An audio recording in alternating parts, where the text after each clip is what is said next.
कर्मों का फल।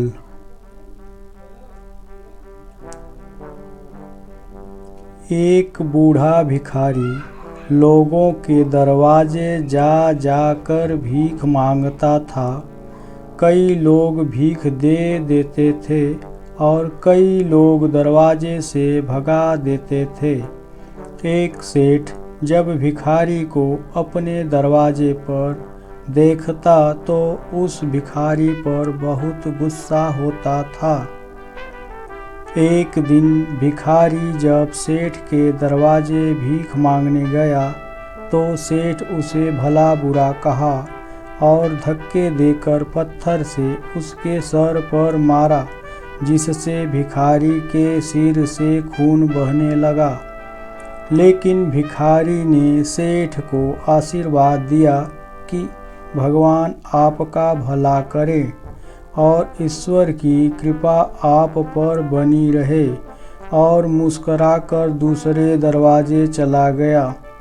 सेठ को बहुत आश्चर्य हुआ कि भिखारी को मैंने मारा, फिर भी उसने मुझे कुछ भला बुरा नहीं कहा और मुझे हमेशा खुश रहने का आशीर्वाद दिया। अब सेठ भिखारी का चुपके से पीछा करने लगा, यह जानने के लिए कि भिखारी इतना खुश कैसे रहता है। भिखारी कई दरवाजे से भीख मांगा, लेकिन शाम तक बस एक रोटी ही उसे प्राप्त हुआ। भिखारी अब अपनी झोपड़ी की ओर चल दिया। यह सब सेठ चुपके से देख रहा था। वह भी भिखारी के झोपड़ी की ओर चल पड़ा। भिखारी अपने घर पहुंच गया, लेकिन सेठ अब भी उसका पीछा कर रहा था। एक पुरानी टूटी फूटी खटिया पर एक बूढ़ी औरत लेटी हुई थी, जो काफ़ी बूढ़ी और बीमार लग रही थी। वह भिखारी की पत्नी थी। अपने पति को वापस आते देख वह खाट से उठकर खड़ी हो गई। पत्नी ने अपने पति के भीख वाले बर्तन में देखा, सिर्फ एक रोटी थी। उसे देखकर वह बोली, आज बस इतना ही मिला, और हाँ, आपके सिर से खून निकल रहा है, ये चोट कैसी लगी? बूढ़ा भिखारी बोला, आज बस इतना ही मिला, किसी ने कुछ दिया ही नहीं।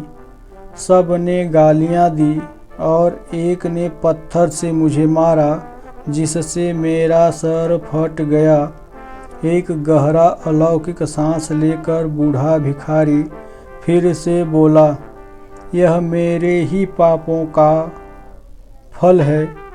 प्रियतम, तुम्हें याद है कुछ समय पहले हम कितने अमीर थे?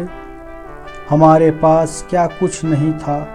हमारे पास हर ज़रूरत की चीज़ ज़रूरत से ज़्यादा थी, लेकिन हमने कभी दान नहीं किया, और उससे भी बुरा हमने किया उस अंधे भिखारियों के साथ जो हमारे द्वार पर भीख मांगने आया था।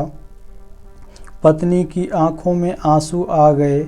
वह बोली, हाँ, हम उस अंधे लोगों के साथ बहुत बुरा व्यवहार करते थे। उनका अपमान किया गया था।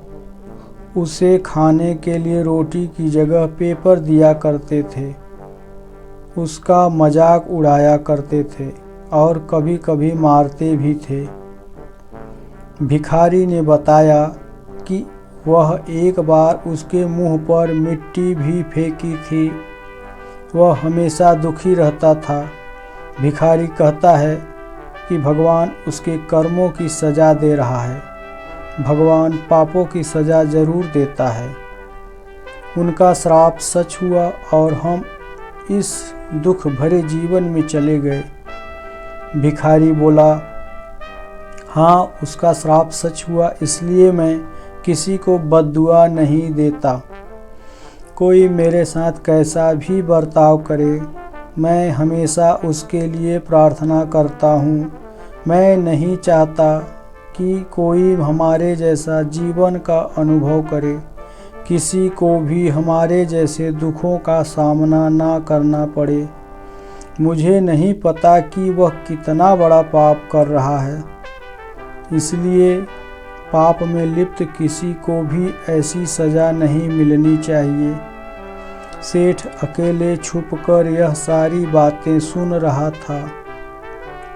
अब उसे सब कुछ समझ में आ गया था।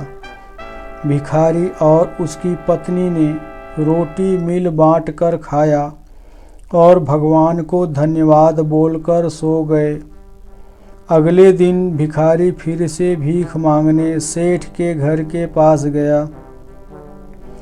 आज सेठ ने पहले से गरम रोटी उसके लिए निकाल कर रख दिया था। सेठ भिखारी को रोटी देकर माफ़ी मांगा। बाबा, मुझसे बहुत बड़ी गलती हो गई। बूढ़ा भिखारी बोला, भगवान का आशीर्वाद आप पर सदा बनी रहे और आप हमेशा खुश रहे। इतना कहकर वह आगे निकल गया।